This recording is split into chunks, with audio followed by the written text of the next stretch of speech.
சத்யாவுக்கு அருணை பற்றின உண்மை தெரிஞ்சு சத்யா அருணையே காரி துப்புற அளவுக்கு ஒரு விஷயம் நடக்குது. அதாவது வீட்டில் சந்திரா ரொம்பவே கஷ்டத்தோட புலம்பிகிட்டு இருக்காங்க எங்கள் சத்யா கிட்ட.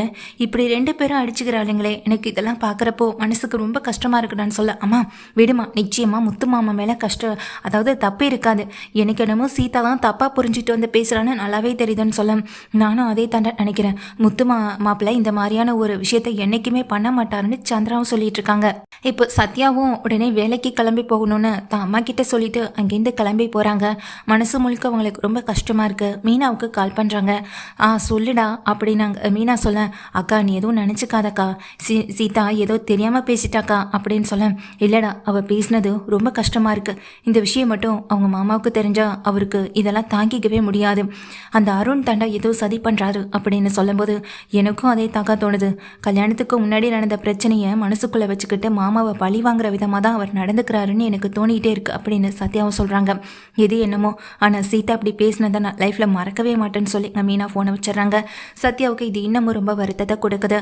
சத்யாவும் போயிட்டுருக்கும்போது அவங்க ஃப்ரெண்டு வந்துட்டு கால் பண்ணுறாங்க. டேய் எங்கடா இருக்குன்னு சொல்லி கேட்குறாங்க சத்யா கிட்ட.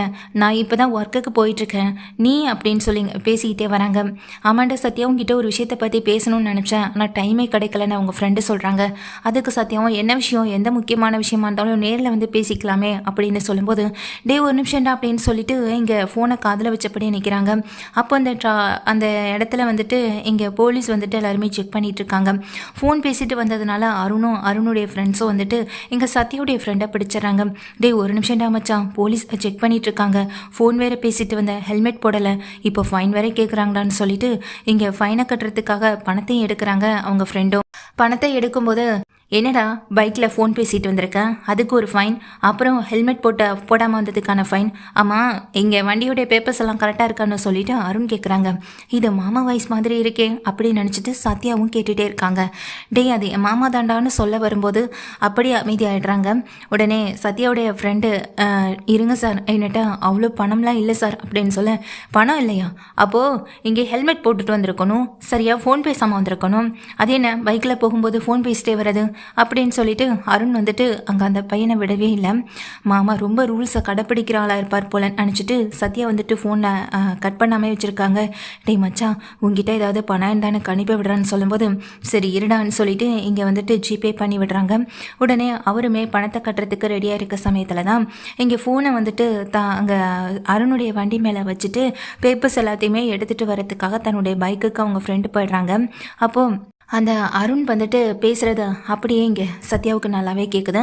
அருண் தன்னுடைய ஃப்ரெண்டுகிட்ட பேசிகிட்டு இருக்காங்க. நீ என்கிட்ட சொன்னதை விட அதிகமாகவே அந்த முத்துக்கு நான் திருப்பி கொடுத்துட்டே இருக்கேன் தெரியுமான்னு சொல்ல, என்னடா சொல்கிற அப்படின்னு கேட்க, ஆமாம் அந்த முத்து தான் எனக்கு இப்போது பெரிய பிரச்சனையை கொடுத்துருக்கான், அவன் தான் ஆட்களை வச்சு அடிக்க வச்சுட்டு என்னை காப்பாற்றுற மாதிரி நடிக்கவும் செஞ்சான்னு ஒரு சின்ன விஷயத்தில் தான்டா நான் போய் சொன்னேன். ஆனால் இங்கே எனக்கு ஒன்றுனதும் இங்கே சீதாவால் தாங்கிக்கவே முடியலை. சீதா நல்லாவே போயிட்டு அவங்க வீட்டில் கத்தி விட்டுட்டே வந்துட்டா. இதெல்லாம் எனக்கு ரொம்ப சந்தோஷமாக இருக்குன்னு சொல்ல, டே உனக்கு மனசாட்சி இல்லையானா, அந்த முத்து உன்னை காப்பாற்ற தானே செஞ்சான், அவனுக்கும் அந்த ரவுடி பசங்களுக்கும் தான் எந்த சம்மந்தமுமே இல்லைன்னு சொல்லி அவங்க ஃப்ரெண்டு சொல்கிறாங்க. அது எனக்கு தெரியாதான் என்ன, அந்த நேரத்தில் யதார்த்தமாக முத்து வந்தான், அதனால தான் நானும் அவன் பக்கம் அந்த கதையை திருப்பி விட்டேன் அப்படின்னு சொல்கிறாங்க. அவன் எனக்கு பண்ணதெல்லாம் நான் அவ்வளோ சீக்கிரத்தில் மறக்கக்கூடிய ஆளே கிடையாது. அவன் பண்ணின விஷயங்கள் எதையுமே நான் மனசில் வச்சுட்டு தான் இருக்கேன். கல்யாணத்துக்கு முன்னாடி வேணும்னு அவன் மறந்துக்கிட்டு என்கிட்ட சாதாரணமாக பேசலாம், ஆனால் நான் எதையுமே மறக்கிற மனநிலைமையில இல்லை. அவனால் நான் ஒவ்வொரு தடவையும் ஸ்டேஷனில் அசிங்கப்பட்டு தான் நின்று இருக்கேன்னு சொல்ல, ஓ மேலேயும் தப்பு இருக்குல்லடா அருண் அப்படின்னு அவங்க ஃப்ரெண்டு சொல்கிறாங்க. நீ எனக்கு ஃப்ரெண்டா இல்லை அந்த முத்துக்கு ஃப்ரெண்டா, அவனுக்கு சப்போர்ட் பண்ணி பேசிக்கிட்டு இருக்கேன்னு அருண் வந்து அவங்க ஃப்ரெண்டை திட்டுறாங்க. என்னடா பேப்பர்ஸ்லாம் எங்கே அப்படின்னு சொல்லும்போது, சார் ஒரு நிமிஷம் சார்னு சொல்லிட்டு அங்கே பைக்கில் வந்துட்டு தேடி எடுத்துகிட்டே இருக்காங்க அவங்க ஃப்ரெண்டும். சரி இப்போ என்னதான் ஆச்சுன்னு அவங்க ஃப்ரெண்டு உடனே இங்கே அருண் கிட்ட கேட்குறாங்க. அருண் சொல்கிறாங்க, இப்போ வேற என்ன நடக்க போகுது, நான் நினச்சதான் நடக்க போகுது, அந்த முத்துவையும் முத்து குடும்பத்தையும் சீதா ஒரே ஐடியாவை இருக்க போகிறா.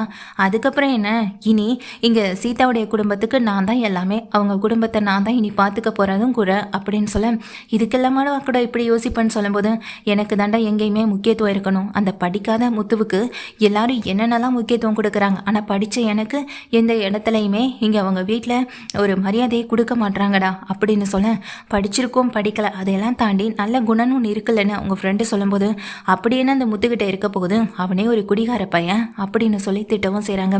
இதையெல்லாம் இங்கே கேட்டுக்கிட்டு இருக்க சத்யா அதிர்ந்து போய் அப்படியே ரெக்கார்ட் பண்ணி தன்னுடைய ஃபோனில் வச்சுட்டு அங்கேருந்து கிளம்பவும் செய்கிறாங்க. அந்த ஃப்ரெண்டும் வந்துட்டு ஜிபேயில் பணம் கட்டிட்டு அதுக்கப்புறமா பேப்ஸை காட்டிட்டு அங்கேருந்து கிளம்பவும் போயிடுறாங்க. இப்போ அருண் பேசின அத்தனையுமே ரெக்கார்டு பண்ணேங்க. நம்ம சத்யா வந்துட்டு நேராக கிளம்புறாங்க. போயிட்டு சீதா வீட்டுக்கு தான் போகிறாங்க. வாடா சத்யா அப்படின்னு உள்ளே கூப்பிடுறாங்க. சீதாவும் வாப்பா சத்யா, வீட்டில் அம்மா எப்படி இருக்காங்கன்னு அங்கே அருணுடைய அம்மாவும் சொல்ல, நல்லா இருக்காங்க ஆண்டி அப்படின்னு சொல்லிட்டு உட்காரேன். ஆமாம், இப்போ நீ என்னை பார்க்குறதுக்காக வந்தியா இல்லை அக்காவை ஏன் இப்படி பேசலான்னு கேட்டுட்டு போகலான்னு வந்தியான்னு சொல்ல, நீ பேசினது தப்பு தான் சீதா, எது உண்மை எது பொய்னே தெரியாமல் நீ நடந்துக்கிட்டது ரொம்ப பெரிய தப்புன்னு சொல்ல, என்னை என்னப்பா தம்பி நீங்களும் இப்படி பேசுகிறீங்க, உங்கள் மாமா பண்ணது மட்டும் சரியா, என்னதான் கல்யாணத்துக்கு முன்னாடி 1000 பிரச்சனைகள் இருந்தாலும் சீதாவை இப்போ அவர் கல்யாணம் பண்ணியிருக்காரு. சீதா வாழ்க்கைக்காவது அவர் கொஞ்சம் யோசிச்சு பார்த்துருங்களா. அதை விட்டுட்டு ரத்தம் வர அளவுக்கு இப்படி அடிச்சிருக்காரு. நாலு பெண்ணு அவரால் வேற ஏதாவது என் பிள்ளைக்காகாத நீ என்ன பண்ணிச்சியும் அப்படின்னு சொல்ல, நீங்களும் தப்பாக நினச்சிக்காதீங்க ஆண்டி, தப்பு முழுக்க முழுக்க எங்கள் அருண் மாமா மேலே தான் இருக்குன்னு சொல்ல, சத்யா பார்த்து பேசு அப்படின்னு நீங்கள் சீதா சொல்லும்போது, அக்கா நீ தாக்கா அவர் மேலே இருக்க அன்புனாலையும் அக்கறையாலையும் இப்படி எது உண்மை எது பொய்னே தெரியாமல் பேசுகிறேன், ஒரு நிமிஷம்னு சொல்லி தன் ஃபோனில் இருக்க அந்த ரெக்கார்டை எடுத்து அங்கே சீதா கிட்ட போட்டு காட்டவும் செய்கிறாங்க. சீதா அந்த ரெக்கார்டை கேட்ட உடனேயே அப்படியே ஆடி போய்ட்றாங்க. என்னடா சத்யா அப்படின்னு சொல்லி இங்கே கேட்க, ஆமாக்கா யதார்த்தமாக நடந்த விஷயந்தான், ஆனால் மாமாவே தன் வாயால் வாக்குமூலம் கொடுத்த விஷயந்தான் இது. இப்போவாச்சும் நம்புறியா முத்து மாமா மேலே தப்பு இல்லைன்றத? உனக்கு தெரியாதா, அவரை நீ 1 வருஷத்துக்கு மேலே பார்த்துக்கிட்டு இருக்கேன். அக்கா எப்படி மாமா எப்படின்னு தெரிஞ்சும் கூட நீ அவங்கள சந்தேகப்பட்டதும் அக்காவை கேள்வி கேட்டதும் ரொம்ப பெரிய தப்பு சீதா. இது உனக்கு இப்போதைக்கு புரியணுன்றதுக்காக தான் இது நடந்திருக்கும் போல. நானே இந்த விஷயத்தை எப்படிடா சரி பண்ணுறது நினச்சேன், ஆனால் என் ஃப்ரெண்டு மூலமாக இங்கே மாமாவும் அவங்க ஃப்ரெண்டு பேசிக்கிட்ட விஷயம் எல்லாமே ஞாபகத்தில் வந்துடுச்சு. எல்லாத்தையும் நான் ரெக்கார்ட் பண்ணிட்டேன். முக்கியமாக இங்கே அருண் மாமாவுக்கு தான் முத்து மாமா மேலே கோவம் இருக்கவும் செய்து அப்படின்னு சொல்லி எங்கள் சீதா கிட்ட சொல்லிட்டு, அருண் மாமா இப்படி பண்ணுவாருன்னு நான் நினச்சி கூட பார்க்கவே இல்லை, பழி வாங்குற குணம் அவருக்கு எங்கேருந்து வந்துச்சுன்னு சொல்லி இங்கே அவங்க அம்மாவையும் கேள்வி கேட்டுட்டு போக, சீதாவும் அப்படியே தலை குனிஞ்சப்படி நிற்கிறாங்க. அருண் அம்மாவுக்கு என்ன பேசுறதுனே தெரியல. டியூட்டி முடிஞ்சு அருண் வீட்டுக்கு வராங்க. வீட்டுக்கு வந்த சீதா கிட்ட பேசுறதுக்காக சந்தோஷமா அருண் வர, நில்லுங்க 1 நிமிஷம் அப்படின்னு சொல்றாங்க. என்னாச்சு சீதா, அம்மா என்னாச்சு அப்படின்னு சொல்லி கேட்டுட்டு இருக்காங்க. அது வந்துடா அருண் சொல்லும்போது, அத்தை நான் பேசிக்கிறேன்னு சொல்லிட்டு சீதா வராங்க. என்ன சீதா என்ன பேச போறேன்னு சொல்லி கேட்க, உங்களுக்கு எவ்வளோ மரியாதை மதிப்பு உங்க மேல அளவு கடந்த பாசம் வச்சிருந்தானா அது எல்லாத்தையும் சுக்குநூறாக உடைச்சிட்டீங்க அருண் அப்படின்னு சொல்ல, என்ன பேசுற நீ, நான் என்ன பண்ணேன் அப்படின்னு சொல்லும்போது, மாமா விஷயத்துல நீங்க என்ன பண்ணீங்கன்னு உங்களுக்கு தெரியாதா அப்படின்ற மாதிரி கேட்குறாங்க. கேட்ட உடனே அருணுக்கு என்ன பதில் பேசுறதுனே தெரியல. நீங்களும் உங்கள் ஃப்ரெண்டு பேசிக்கிட்டு இருந்த அத்தனை விஷயத்தையும் எனக்கு எல்லாமே தெரிஞ்சு போச்சு. மாமாவை பழி வாங்கணுன்றதுக்காக தான் நீங்கள் இப்படி என்கிட்ட சொல்லியிருக்கீங்க மாமாவை பற்றி தப்பா. அது புரியாமல் நான் அக்கா கிட்ட என்னென்னமோ பேசிட்டேன், அவள் மனசை காயப்படுத்துகிற விதமாக நான் நடந்துக்கிட்டேன் அப்படின்னு சொல்லி சீதா ரொம்ப புலம்புறாங்க. அது மட்டும் இல்லாமல் அருணை பார்த்து திட்டவும் செய்கிறாங்க. உங்களை நான் இந்த அளவுக்கு பெரிய மதிப்பு மரியாதையும் நினச்சதுக்கு எனக்கு இது தேவைதான். உங்கள் மேலே அளவு கடந்த பாசம் வச்சதை நீங்கள் தப்பாக யூஸ் பண்ணிட்டீங்க அருண் அப்படின்னு சொல்லிட்டு, உங்ககிட்ட இனி பேசுகிறதே வேஸ்ட் அப்படின்னு சொல்லி அங்கேருந்து கிளம்புறாங்க. சீதா எங்கே போகிற நில்லு அப்படின்னு சொல்லும்போது, உங்ககிட்ட பேசுகிறதுக்கு எதுவுமே இல்லை அப்படின்னு சொல்லிட்டு அங்கேருந்து சீதா தான் அக்காவை பார்க்குறதுக்காக போகிறாங்க. அவங்க மீனாவும் வந்துட்டு சத்யா வீட்டுக்கு வர சொன்னதுனால தன்னுடைய வீட்டுக்கு வந்திருக்காங்க. கொஞ்சம் நேரத்தில் சீதாவும் அங்கே போக, அக்கா என்ன மன்னிச்சிருக்கா அப்படின்னு ஓடி போய் அங்கே காலில் விலகாத குறையா மன்னிப்பும் கேட்குறாங்க. எழுந்திரடி முதல்ல அப்படின்னு சொல்லிட்டு சீதாவை கிளப்பி விடுறாங்க. மீனாவும், அக்கா என்ன மன்னிச்சிருக்கா, நான் ஏதோ ஒரு மேலே இந்த பாசத்தில் உன்னையும் மாமாவையும் நான் தப்பாக பேசிட்டேன்க்கா அப்படின்னு சொல்லும்போது, யார் என்ன சொல்லியிருந்தாலும் அதை நீ நம்பாமல் இருந்திருந்தா நான் சந்தோஷப்பட்டிருப்பேன். ஆனால் உன் புருஷன் சொன்னாருன்றதுக்காக அதை நீ நம்பிக்கிட்டு வந்து கேட்ட பற்றியா, அப்போவே எனக்கு எல்லாமே முடிஞ்சு போச்சு சீதா. இனி வாழ்க்கையில் எதையுமே நம்புறதான் இல்லை. முக்கியமாக யாரோ என்னென்னமோ சொல்லுவாங்க என் புருஷனை பற்றி. எங்கள் வீட்டில் என் மாமியார் கூட படிக்கலை, அதனால தான் இப்படி இருக்கான்னு சொல்லுவாங்க. ஆனால் அவர் படிக்காததுக்கான காரணம் உனக்கு தெரியுமா, இல்லை உன்னை புருஷனுக்கு தான் தெரியுமா? அவர் படிக்கலைன்னு இப்போ நீயே சொல்ல ஆரம்பிச்சிட்டல. நிச்சயமாக சொல்கிறேன் சீதா, நிச்சயமாக ஒரு நல்ல நிலைமைக்கு வருவார், படிக்கலைனாலும் நல்ல பொசிஷனுக்கு வருவார். அதெல்லாம் நீங்கள் பார்த்து சந்தோஷப்பட தான் போகிறீங்க அப்படின்னு சொல்லும்போது, ஏண்டி இப்படி நீ பேசுகிறா, அவள் தான் மன்னிப்பு கேட்குறாள்னு சொல்லும்போது, அவள் சொன்ன வார்த்தைகள் எல்லாமே எனக்கு முள்ளு மாதிரி மனசில் குத்திடுச்சுமா. அது என்றைக்குமே போகாது. என் புருஷனை படிக்கலன்னு சொன்னான், அதெல்லாம் யாரோ ஒருத்தவங்க சொன்னா நான் கேட்டுட்டு போயிடுவேன். ஆனால் என் தங்கச்சி அவ சொல்லும்போது என்னால் அது எப்படிமா தாங்கிக்க முடியும்? நிச்சயமாக சொல்கிறேன் சீதா, உன் புருஷனை விட ஒரு உயர்ந்த இடத்துக்கு அவர் வருவார். அவர் வரலை, அவரை வர வைக்க நான் முயற்சி பண்ணுவேன் அப்படின்னு சொல்லிட்டு மீனா இங்கேருந்து கிளம்பி போக, விடுமா அக்காவாது என் மேலே கோவப்பட்டு பேசினால அதுவே எனக்கு சந்தோஷம்தான்.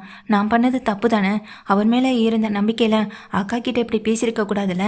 அக்காவையும் மாமாவையும் தப்பாக பேசினது நான் இது ஏன் தப்பு தானேன்னு சொல்ல, ஏண்டி உன் புருஷன் இப்படி இருக்காருன்னு சொல்லி எங்கள் சந்திரா கேட்குறாங்க. நான் தாம்மா அவரை நம்பி ஏமாந்துட்டேன். மாமா அப்போவே சொன்னாங்க. ஆனால் மாமா சொன்னதை கேட்காம அவரை கல்யாணம் பண்ணிக்கிட்டது ஏன் தப்பு தானு எனக்கு இப்போ தான் தோணுது. அந்த வீட்டுக்கு நான் இனி போக மாட்டேமான்னு சொல்ல, என்னடி சொல்கிறேன், வந்ததும் வராதமா எதுக்கடி என் வயிற்றுல புளியை கரைக்கிறேன்னு சொல்லி அவங்க அம்மா கேட்குறாங்க. இல்லைம்மா, நான் அங்கே போய் இப்போ என்னம்மா பண்ண போகிறேன்? அவர் முகத்தை பார்க்க கூட எனக்கு பிடிக்கல. இந்த விஷயத்தில் போய் சொன்னவர் இன்னைக்கு எத்தனை விஷயத்தில் போய் சொல்லியிருக்காருன்னு எனக்கு தெரியலைன்னு சொல்ல, டேய் சத்யா அப்படின்னு சொல்லும்போது, அக்கா நான் கூட அவரை நேராக பார்த்து கேட்கலான்னு தக்க போனேன். அதுக்காக தான் வேலைக்கு போகிறதுக்கு முன்னாடி அவரை பார்த்துட்டு போகலான்னு கிளம்பும்போது என் ஃப்ரெண்டு ஃபோன் பண்ணான். அவன் தான் அந்த இடத்துல சிக்கிக்கிட்டான். இங்கே ஹெல்மெட் போடலான்னு பணம் வசூலிக்கிற போகிற நேரத்தில் தான் அவங்க 2 பேரும் பேசிக்கிட்டு இருந்த அத்தனை விஷயத்தையும் நான் என் ஃபோனில் கேட்டேன். ஆல்ரெடி ரெக்கார்டு இருந்ததுனால தான் உன்னை நம்ப வைக்கணுங்கிறதுக்காக நான் ரெக்கார்ட் பண்ணேன். இல்லைனா நான் வார்த்தையாக வந்து சொல்லியிருந்தாலும் நீ மீனாக்காவுக்காகவும் முத்து மாமாவுக்கும் தான் சப்போர்ட் பண்ணுறேன்னு என்னைட்டே நீ கேள்வி கேட்பேன். நான் இதை மட்டும் காட்டலைன்னா நீ இன்னமும் அவரை நம்பிட்டு இருந்திருப்பேன். இங்கே அக்காவையும் மாமாவையும் தப்பாக தான் நினச்சிட்டு இருந்திருப்பேன். முதல்ல உன்னை சுற்றி என்ன நடக்குதுன்னு இனிமேலாவது புரிஞ்சுக்க சீதாக்கா அப்படின்னு சொல்கிறாங்க எங்கள் சத்யாவும். இங்கே வாயடைச்சு போய் உட்காந்துருக்காங்க சீதா. ரொம்ப மனசு கவலையோடு இருக்கவும் செய்து அக்கா கிட்ட மன்னிப்பு கேட்டாச்சு. ஆனால் அக்கா என் மன்னிப்பை ஏற்றுக்கிட்டாலா என்னன்னு கூட தெரியல. நான் செஞ்சது மிகப்பெரிய தப்பு தான். மாமாவையும் அக்காவையும் தப்பாக பேசியிருக்கக்கூடாதுன்னு அதே மனநிலைமையில இருக்காங்க. சத்யா உடனே இங்கே அருண் வந்துட்டு சத்யாவுக்கு உடனே கால் பண்ணுறாங்க. சத்யா அப்படின்னு சொல்லும் போது, நான் உங்களை என்னமோ நினச்சேன் மாமா, நீங்கள் இப்படி இருப்பீங்க நான் கனவுல கூட நினைக்கல.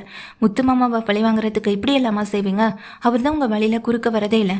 அவரும் உண்டு, அவர் வேலை உண்டுன்னு தானே இருந்துகிட்டு இருக்காரு. ஆனால் உங்களுக்கு மட்டும் ஏன் இப்படி தோணுது? பாவம் சீதாக்கா, அவள் எவ்வளோ கவலைப்பட்டு உட்கார்ந்துருக்கா தெரியுமா? இது நாள் வரைக்கும் இவ இங்கே அக்காவையும் மாமாவையும் எதிர்த்து பேசினது கூட கிடையாது. ஆனால் உங்களுக்காக போய் நின்னா. ஆனால் கடைசியில் நீங்கள் அவளை நல்லாவே ஏமாத்திட்டீங்கல்ல. எங்கள் அக்கா எங்களுக்காக அவள் படிப்பை விட்டுட்டு எங்கள் எல்லாரையுமே படிக்க வச்சது எங்கள் மீனாக்கா தான்.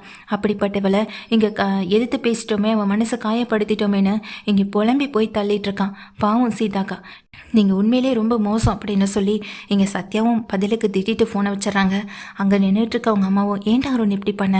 நான் கூட அந்த முத்து தான் இப்படியெல்லாம் பண்ணிட்டானோன்னு நினச்சி நான் கூட அவனை திட்டாத நேரம் இல்லை. அவனையும் இந்த மீனாவையும் நான் திட்டிகிட்டே தான் இருந்தேன். ஆனால் இப்போது அதை முழுக்க பண்ணது நீ தானே தெரிய வரப்போ எனக்கு அம்புட்டு வருத்தமாக இருக்குடான்னு சொல்லிட்டு அங்கே அவங்க அம்மாவும் உள்ளே போய்டுறாங்க. மொத்தத்தில் அருண் எல்லார்கிட்டையும் அசிங்கப்பட்டு தலைக்குனிவோடு நிற்கிறாங்க. எந்த குடும்பத்தை தான் கைக்குள்ளே போட்டுக்கணும்னு எங்கள் அருண் நினச்சாரோ அந்த குடும்பமே அந்த அளவுக்கு காரி துப்புற அளவுக்கு நடந்துக்கவும் செஞ்சுக்கிட்டாங்க அருணும். இதுக்கப்புறம் சீதா வீட்டுக்கு வருவாங்களா மாட்டாங்களான்ற மாதிரியான ஒரு கேள்வியோடு தான் எங்கள் அருண் இருக்காங்க. என்னதான் சீதா வந்துட்டு இப்படி பேசினது ரொம்ப பெரிய தப்பு தான். மீனாவும் அதுக்கான பதிலை கொடுத்துட்டு போன விதமும் சரியாக தான் இருக்குது. அது மட்டும் இல்லாமல் இந்த மாதிரியான பல சீக்வன்ஸோட இதே போல் கதைகளத்தோட சீரியல் போணுச்சுன்னா நல்லாயிருக்கும்னு நினைக்கிறவங்க இந்த வீடியோவுக்கு ஒரு லைக் பண்ணி உங்கள் ஆதரவை தெரிவிங்க.